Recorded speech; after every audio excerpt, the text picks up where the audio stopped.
আলাম ইয়ানি লিল্লাযীনা আমানু আন তাখশা কুলুবুহুম লিযিকরিল্লাহ। আল্লাহ বলে, আমার ঈমানদার বান্দা, আমি আল্লাহর ভয়ে, আমার স্মরণে, আমার জিকিরে, আমার গোলামির জন্যে তুমি বান্দা মুমিন দিলটা নরম হওয়ার সময় ঈমানদার আজও কি হয়নি? 30 বছর ধরে সুদ খাচ্ছেন, হায় বাবা ছেড়ে দেওয়ার টাইম আজও কি হয়নি? 60 বছর ধরে বিড়ি সিগারেট খান, আহা আল্লাহর বান্দা আজও কি ছেড়ে দেওয়ার টাইম হয়নি? আজকে 30 বছর ধরে দাড়ি কাটছেন, প্রতিদিন আল্লাহর নাফরমানি করছেন, আহা বন্ধু আজও কি সময় হয়নি? খোদার 365 দিন কোনদিন তুমি ফজরের নামাজ পড়লা না যুবক? তাইলে আর কোনদিন কি তোমার নামাজের সময় হবে না? তুমি কি আর ভোরের সূর্য দেখবা না? তুমি কি আর ভোরের আলো দেখবা না? তুমি কি ফজরের সেজদা দিবা না? তুমি কি ভোরবেলা তোমার মনিবের গোলামি করবা না?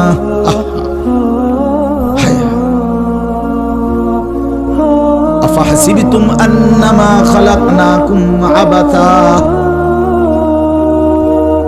আল্লাহ বলে, বান্দা তাহলে কি এই ভেবেছো আমি তোমাকে অনর্থক বানিয়েছি? ও আন্নাকুম ইলাইনা লা তুরজাউন। আল্লাহ দ্বিতীয় প্রশ্ন করেছেন, বান্দা বলো তো তুমি কি এই ভেবেছো, তুমি কি এই মনে করেছো নাকি আমি আল্লাহর কাছে তুমি ফেরত আসতে হবে না? উত্তর দেন, হ্যাঁ যেতে হবে কিনা? হাসলেও মরতে হবে, কাঁদলেও বন্ধু মরতে হবে, সুখের সাগরে ভাসলেও মরে যাবে, দুঃখের পাহাড়ে পড়ে গেলেও মরে যাবে। 3 বেলা খাবার পূর্ণ জুটলেও মৃত্যু হবে, অভুক্ত ক্ষুধার্ত আর দারিদ্র হলেও মরে যাবে, মৃত্যুবরণ করতেই হবে। কুল ইন্নাল মাউতাল্লাযী তাফিরুনা মিনহু ফাইন্নাহু মুলাকীকুম। আল্লাহ বলে, বন্ধু বলে দেন আমার বান্দারা, মৃত্যু থেকে তোমরা যেখানেই পলায়ন করো না কেন, সে নিশ্চিত তোমাদের সাথে মোলাকাত করবে। ফাইন্নাহু মুলাকীকুম সুম্মা তুরাদ্দুনা ইলা আলিমিল গায়বি ওয়াশ শাহাদা। অতঃপর আল্লাহ বলেন, সবাইকে মৃত্যুর মাধ্যমে প্রকাশ্য এবং গোপন সব কিছু জাননেওয়ালা সত্তা মহান আল্লাহর নিকটেই ফেরত নেওয়া হবে। হবে কিনা? ইলা রাব্বিকা মুনতাহাহা। আল্লাহ বলে, তোমার রবের কাছেই তোমার শেষ ঠিকানা। ইলাইহিল মাসির, তার কাছেই প্রত্যাবর্তন। ইলাইহি তুরজাউন, তার কাছেই ফেরত যাবে। ইলাইহি তুহশারুন, তার কাছেই একত্রিত হবে। বারবার আছে কোরআনে, বারবার বারবার এই কথাটা বারবার আল্লাহ বলছে, এই বান্দা ফিরতেই হবে, ফিরতেই হবে। এই বান্দা, আমি ঘুড়ির সুতা ছাড়ছি, আমি রব্বুল আলামিন নাটাই ছাড়ি নাই, সুতা ছাড়ছি, সুতা নাটাই না, নাটাই আমার হাতে। 60 বছরের সুতা ছেড়ে দিছি, 70 বছরের সুতা ছেড়ে দিছি, 90 বছরের সুতা ছেড়েছি, কিন্তু নাটাই আমার হাতে। ঠিক মুহূর্তে আমি মালাকুল মউত পাঠিয়ে 1 সেকেন্ডেই আমার ঘুড়ি আমার কাছে নিয়ে আসবো। মা তাসবিকু মিন উম্মাতিন আজালাহা ওয়া মা ইস্তাখিরুন। আল্লাহ বলে, কোন জাতি গোষ্ঠী মৃত্যুর সময় 1 সেকেন্ড আগাইতেও পারবে না, পিছাইতেও পারবে না। পারবে কি? ওয়ালান ইউআখিরাল্লাহু নাফসান ইদা জাআ আজালুহা। আল্লাহ বলে, মৃত্যুর সময় যখন এসেই পড়ে তখন কাউকে আর 1 সেকেন্ডের জন্য সুযোগ দেয়া হবে না। ইন্না আজালাল্লাহি ইদা জাআ লা ইউআখার, দেরি করা হবে। চলেন বন্ধু, চলেন ভাবতে শিখি, ভাবতে শিখি। কারোর সাথে ঝগড়ার কারণে কোনো দমকাইছি না, একটা সুযোগ পাইছি মাইকে সুরে লেন, বিষয়টা কি এমন না বাপ? কসম আল্লাহর এমন না। রাগের কি আছে? মারামারি ঝগড়াঝাটির তো কিচ্ছু না। অনুভূতি জাগাতে চাই, বিবেক জাগাইতে চাই। নওজওয়ানদেরকেও জাগান, মুরব্বী বাবা চাচা আপনারাও জাগেন। আপনাদের ঘর, আপনাদের পরিবার, আপনাদের স্ত্রী সন্তান, মানুষগুলো নিয়ে যদি সুন্দর হয়, নিজের স্ত্রী, নিজের ছেলে মেয়ে, নিজের জীবন, খোদার কসম বাপ, এই মানুষ যারা, মানে আমি, আমার স্ত্রী, আমার ছেলে মেয়ে, আমার ফ্যামিলি, তাদের দিন, তাদের চরিত্র, তাদের আখলাক, তাদের নামাজ, তাদের বন্দিগি, আল্লাহর কসম এটাই জীবনের সার্থকতা। এটাই জীবনের সারা জিন্দিগির মেহনতের, পরিশ্রমের সফলতা। সারা জীবন পরিশ্রম করে 60 বছরে আমি শুধু খাট পালং সোফার ফার্নিচার বানাইলাম, আসবাবপত্র আর গহনা বানাইলাম, ইট বালু আর সিমেন্ট আর টাইলসের মেহনতি করে গেলাম, এটা তেমন উল্লেখযোগ্য কিছুই হলো। পরবর্তী আপনার ইন্তেকালের পরে 20 বছরের ব্যবধানে একটা ফার্নিচারও আমনের টিক ঘরে থাকবে না। এই সোফা পৃথিবীর সবচেয়ে দামি কাঠ দিয়া বানাইলেও বন্ধু আমার, বাপ আমার, আপনার মৃত্যুর 20 বছরের ভিতরে আপনার জেনারেশন, ছেলে মেয়ে, নাতি নাতনি, কেউ এগুলো রাখবে না।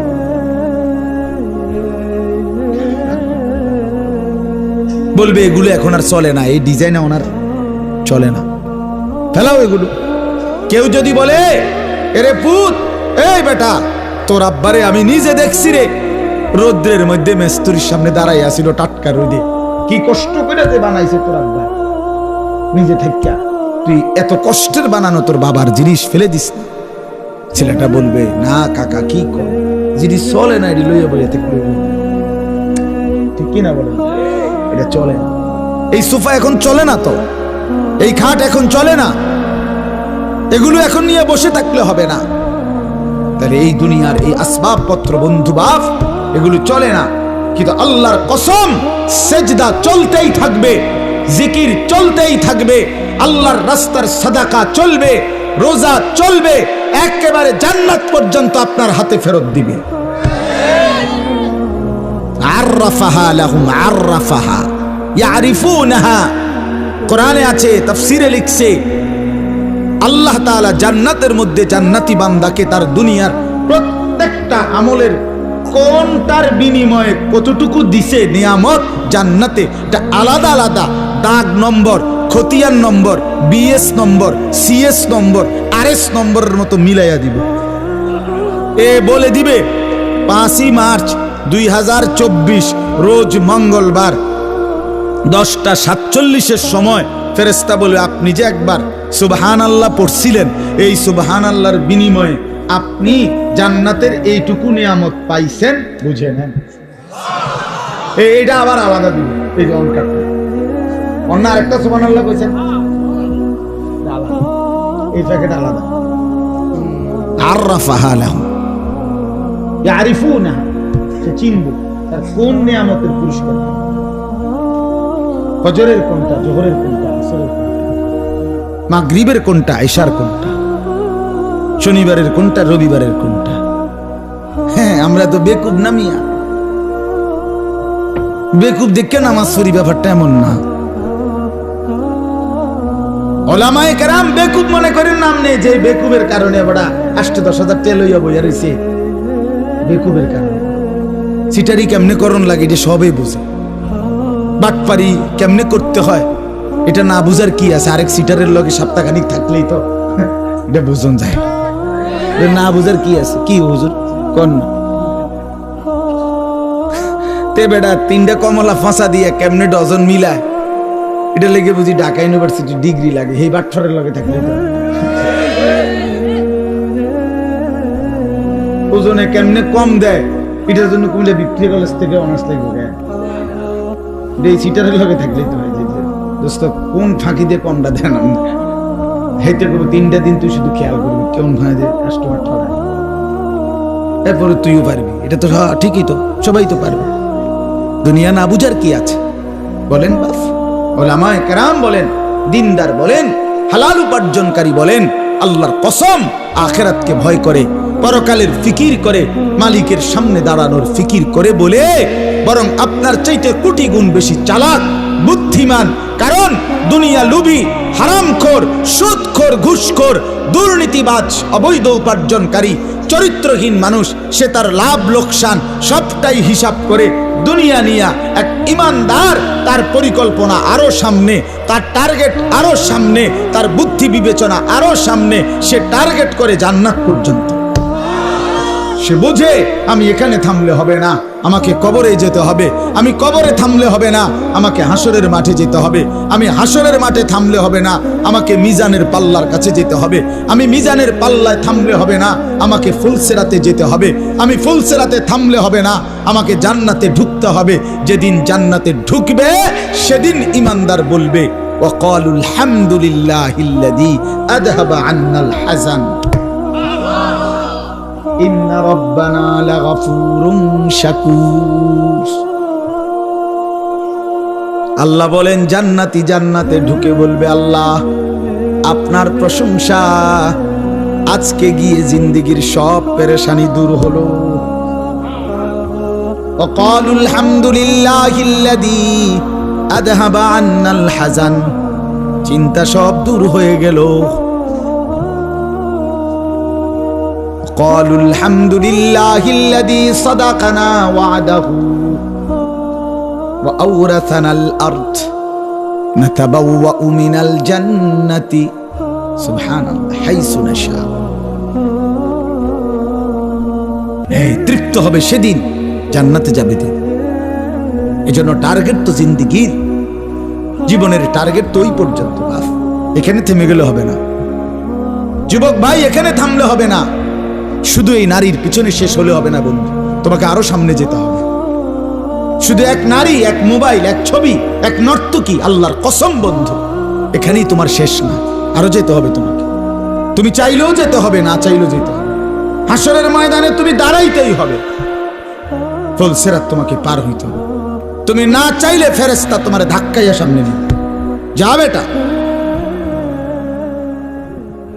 ধাক্কাইতে ধাক্কাইতে নিবে, জাহান্নামে ছুঁড়ে মারবে।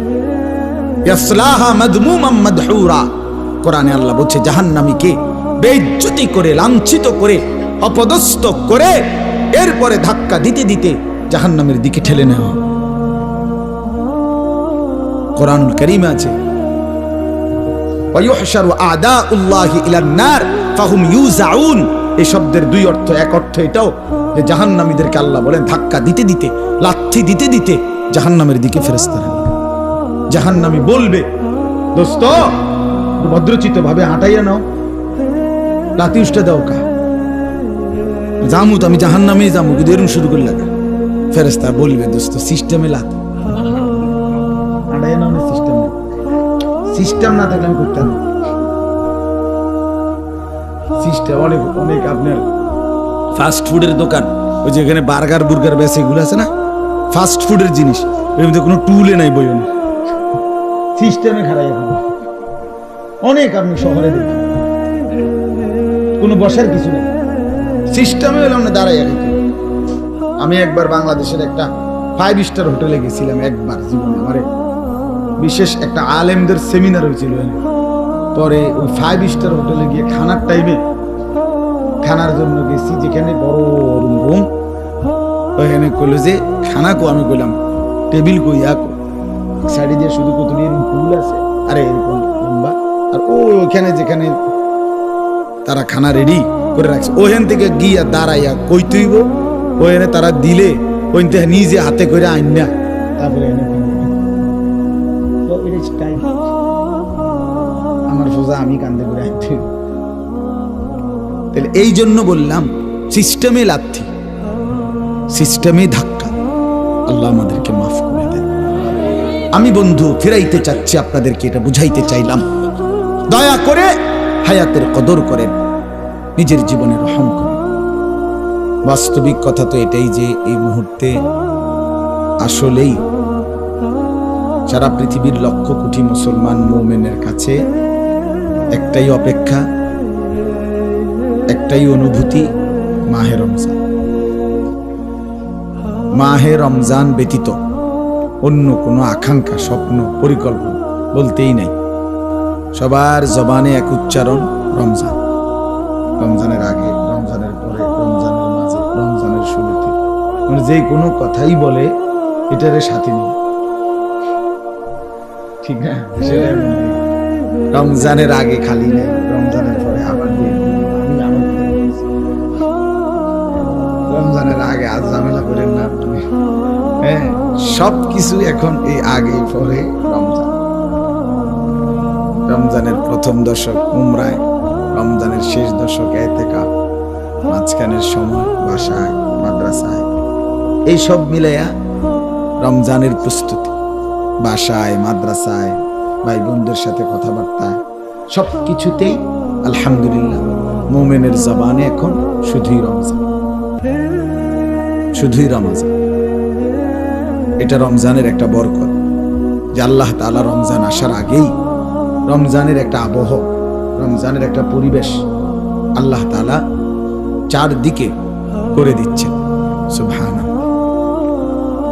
এবং যেই কোনো মুসলমান দেখবেন, আপনি যদি বিবেকবান হন, উপলব্ধি করবেন যে যখনই চাঁদ ওঠে মনে হয় যেন ভিন্ন একটা বাতাস গায়ে বয়। আজীব, এটা আমি তো আলহামদুলিল্লাহ অনেকবার অনুভব করছি। রমজানের চাঁদ উঠলেই মনে হয় যেন আল্লাহ তাআলার রহমের চাদর, রহমের বাতাস বইতে শুরু করছে। এই জন্য বাপ, মূল কথা এটাই, প্রথম কথা, যে এই মুহূর্তে আমাদের আবেগ, অনুভূতি, অপেক্ষা শুধুই আল্লাহর কাছে সবচেয়ে বেশি দিলের তামান্না যে আল্লাহ রমজান পর্যন্ত পৌঁছিয়ে দেয়। রাসূলুল্লাহ সাল্লাল্লাহু আলাইহি ওয়াসাল্লাম রমজানের পূর্বে 3টি কাজ বিশেষভাবে করতেন। 1, 2 মাস দোয়া করতেন রমজানের জন্য। তুমি এটা কুড়ুকুড়ু করে না বেটা, রাত বাজে 11টা, অনেক গুট খান, ভাত খেবে কোন সময়? কি রে বেটা, এত রাইতে যদি বুটে খাও তো ভাত খাবে কোন রাইতে? কেউ বুট বাদাম খাবেন না, খাইও না বাপ, চুপচাপ শোনো না, ঠিক আছে না? ইনশাআল্লাহ তাকায় থাকো, যাই বুঝো। দেখেন, এটা আমি একটু গুরুত্ব বেশি দেই। এই মোবাইল টিপলে, বুট বাদাম খাইলে, সদর বদর করলে আমার ভালো লাগে না। আমি এটা বলতে পারি না আর কি। ছাত্র, আমি শিক্ষকতার জীবনেও, ছাত্র ক্লাসে আলহামদুলিল্লাহ নাক খাইছিল আমার, পড়াই না, মানে বলতে পারি না। এটা একটা বিষয় যে আমার কথা হলো মনোযোগ খুব বেশি উপকারী। যে আন্তরিক, দরদি, আগ্রহী, একাগ্রতা নিশ্চিত ধরে নেন তার পরিবর্তন হয়ই হয়, সে বদলায় যায়। এটাই বাস্তবতা, এটাই বাস্তব। ওয়াহদি ইলাইহি মান ইউনীব, কোরআনুল কারীম আল্লাহ বলছেন যে আমার দিকে ঝুঁকে আসে আমি তাকে হেদায়েত দিয়ে থাকি, হেদায়েত দিয়ে থাকি। মান ইউনীব, ইনাবাত, ঝুঁকে আসা, আল্লাহর দিকে আসা, যেন আল্লাহর দিকে আগাইতে হয়, আগাইতে হয়। কোরআনুল কারীম আল্লাহ বলছে ফি যালিকা ফালিয়াতানাফাসিল মুতানাফিসুন, জান্নাতের নিয়ামত অর্জনের জন্য তোমাদের প্রতিযোগিতা করা উচিত। পরস্পর প্রতিযোগিতা মানে হলো এগিয়ে যাওয়ার চেষ্টা, অন্যকে ডিঙ্গাইয়া আমি সামনে যাব, এটাই তো প্রতিযোগিতা। আল্লাহ বলছেন এটা উচিত জান্নাতের জন্য। আল্লাহ তাআলা বলছেন ফাস্তাবিকুল খায়রাত, আল্লাহ তাআলা বলেন নেক অর্জনে, কল্যাণ অর্জনের জন্য, নেকি অর্জনের জন্য প্রতিযোগিতা করো। ফাস্তাবিকু, প্রতিযোগিতা করো। সূরা ইউসুফের মধ্যে আছে ইন্না নাস্তাবিকু, ভাইরা 10 ভাইরা বলছে আমরা দৌড়ের প্রতিযোগিতা করছি। তো প্রতিযোগিতা করো মানে এগিয়ে যাওয়ার চেষ্টা। এই জন্য সব সময় এটা খেয়াল, ছোট বড়, বিশেষ করে যুবক ভাই, মাঝ বয়সী, যেই বুঝেন এটা উচিত বাপ বুঝা, দিলের মধ্যে একটা প্রচন্ড আগ্রহ ছাড়া, উদ্দীপনা ছাড়া পৃথিবীতেও আখিরাতের লাইনে, দুনিয়ার লাইনে সফলতা আসে না।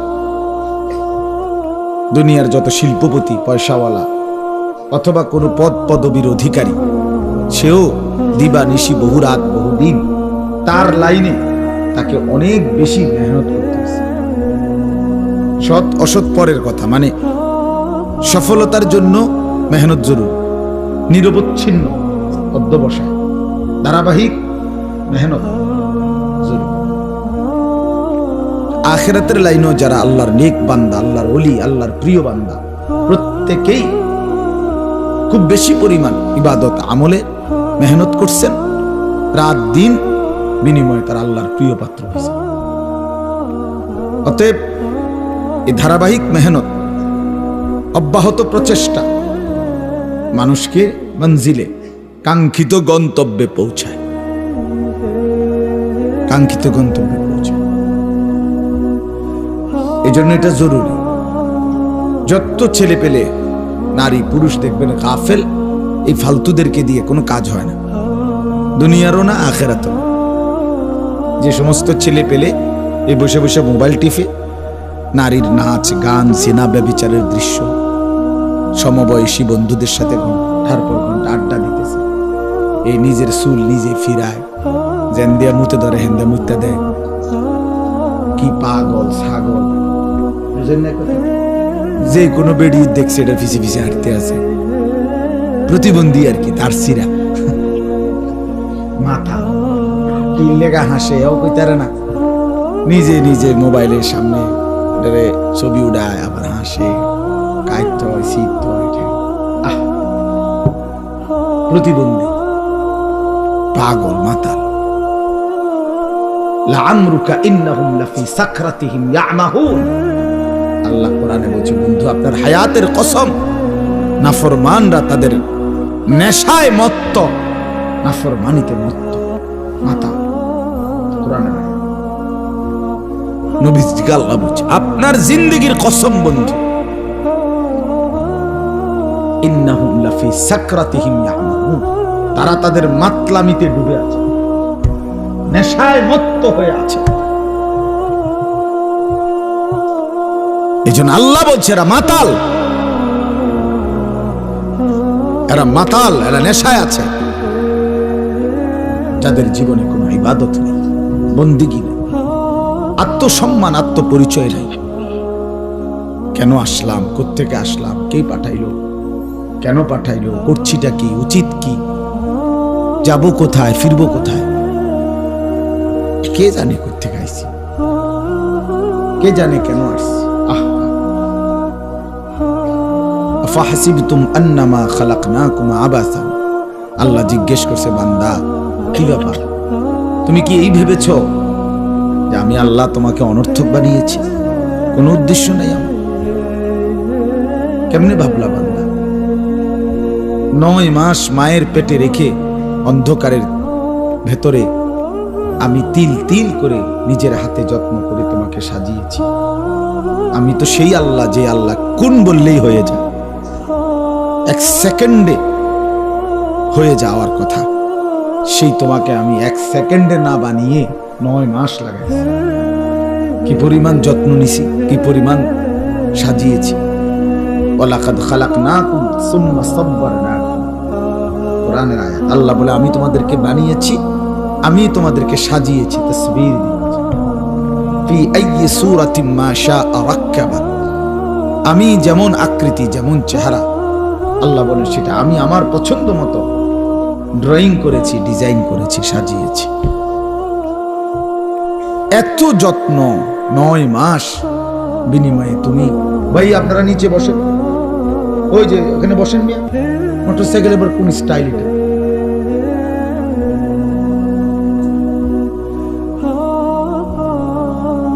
তো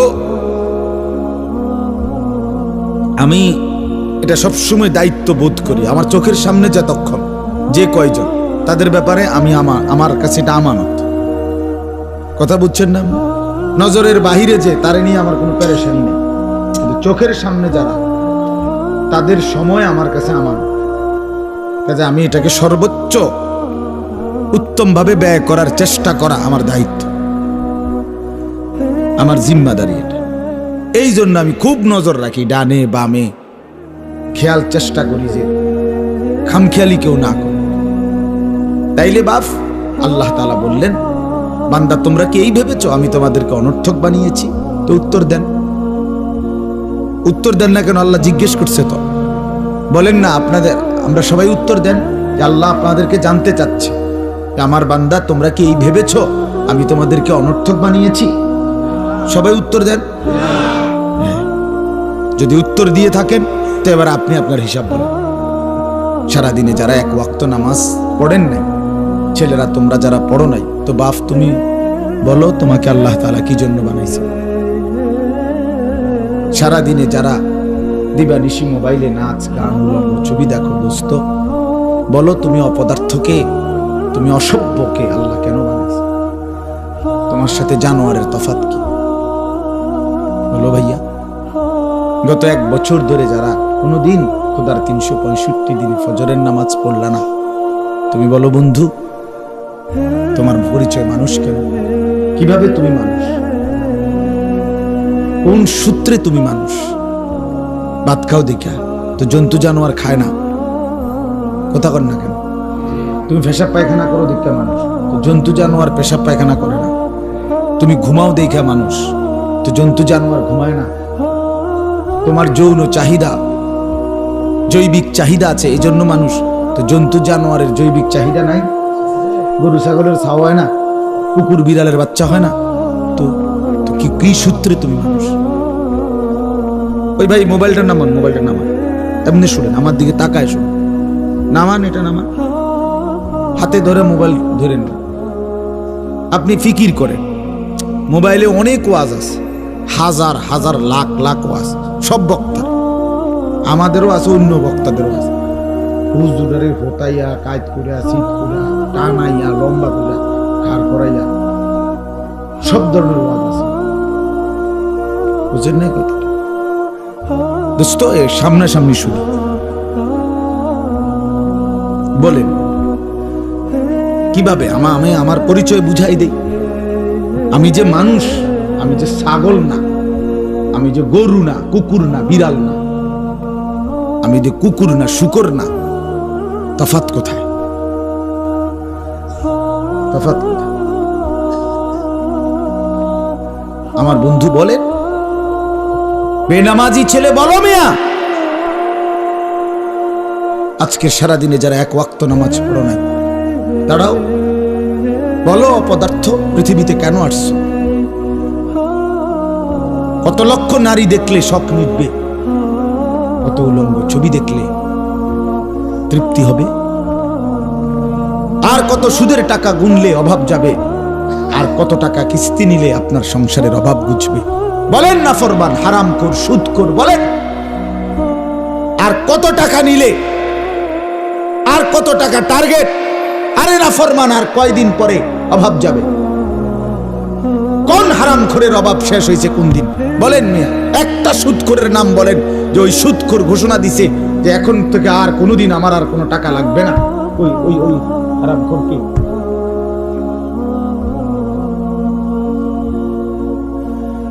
নবী সাল্লাল্লাহু আলাইহি ওয়াসাল্লাম বলছেন, লা ইয়ামলাউ জাওফু ইবনু আদামা ইল্লা তুরাব, বনি আদমের পেট ভরবে না কোনোদিন কবরের মাটি ঢোকা পর্যন্ত।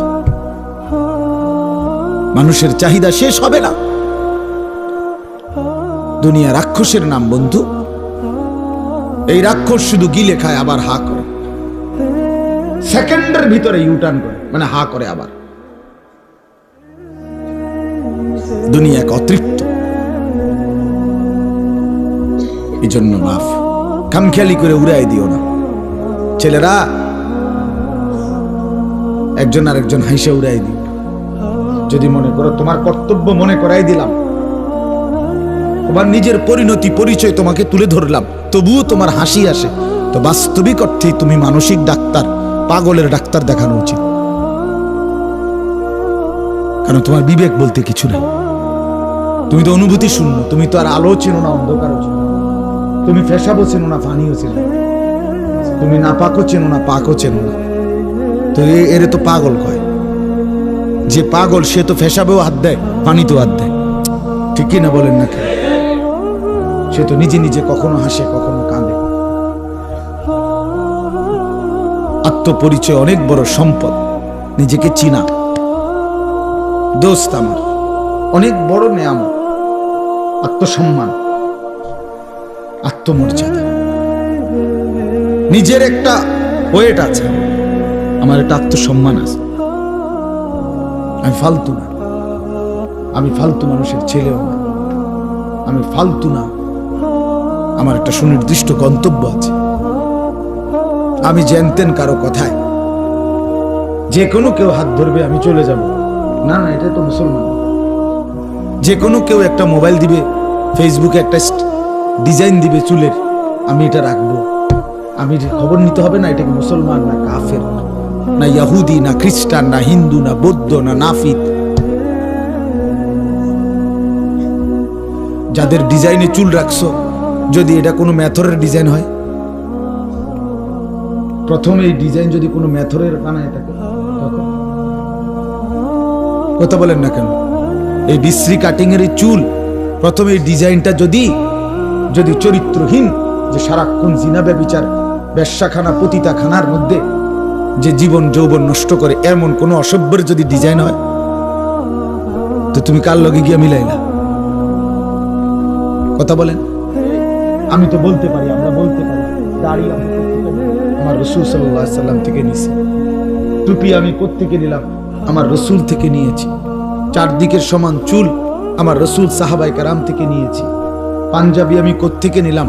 আমার রাসূল কামিজ পাঞ্জাবি পরতেন। লুঙ্গি আমি কোত্থেকে নিলাম? আমার নবী সাল্লাল্লাহু আলাইহি সাল্লাম মৃত্যু পর্যন্ত লুঙ্গি পরিধান করছেন। মিসওয়াক আমি কোত্থেকে নিলাম? আমার রাসূল সাল্লাল্লাহু আলাইহি সাল্লাম মৃত্যুর শেষ মিনিট, আখিরি মৃত্যু পর্যন্ত তিনি মিসওয়াকি কি করেছেন? ব্যবহার করেছেন। আমি তাসবিহ কোত্থেকে নিলাম? রাসূলুল্লাহ সাল্লাল্লাহু আলাইহি সাল্লাম আজীবন আল্লাহ তাআলার জিকির তাসবিহাত আদায় করছেন। তুমি বলো মিয়া, তুমি বলো আমি টয়লেট পেপার কেন? রাসূলুল্লাহ সাল্লাল্লাহু আলাইহি সাল্লাম সাহাবায়ে কেরাম আমৃত্যু ওযুতে, আরে পেশাব পায়খানার মধ্যে ঢিলা কুলুক ব্যবহার করছেন। আমারটা আমি বললাম, তোমারটা বলো। বলো ছেলেরা, বাবারা বলেন, এই বিড়ি খান না বুড়া মিয়া, আমনে বলেন আমনের এই বিড়ির মডেল আপনি কার থেকে নিছেন? 60 বছর বয়সে এখনো বিড়ি খান, শরম কোন দিন আসবে মিয়া? এত বড় বুড়ো মানুষের এত এখনো আক্কল হয়েছে না? 60 বছর বয়স এখনো সাদওয়ানে বেডির নাচান, কত বড় বেহায়া বেড়া। এরম বুড়ো মানুষ এরম বেদ্য হয়নি, এরম বেহায়া হয়নি। হ্যাঁ, আপনি রাগ হইয়েন না। যার দোষ নাই তার রাগ হইবেন কেন? আর যে অপরাধী আপনি রাগ হইলে আমার অসুবিধা কি? কথা বলেন না কেন? আপনি রাগ হবেন কেন? আপনি 60 বছর বয়সেও এই অসভ্য অভ্যাস ছাড়বেন না কেন? 60 বছরের মুসলমান কেমনে এখনো কথা বলতে আগ করলে গালি দেয় কেমনে? গালি কথা কয় কেমনে? কথা কন না, মুসলমান না। 60 বছরের চাচা আপনি আজও সুদ খান, এখনো কিস্তি লন মিয়া।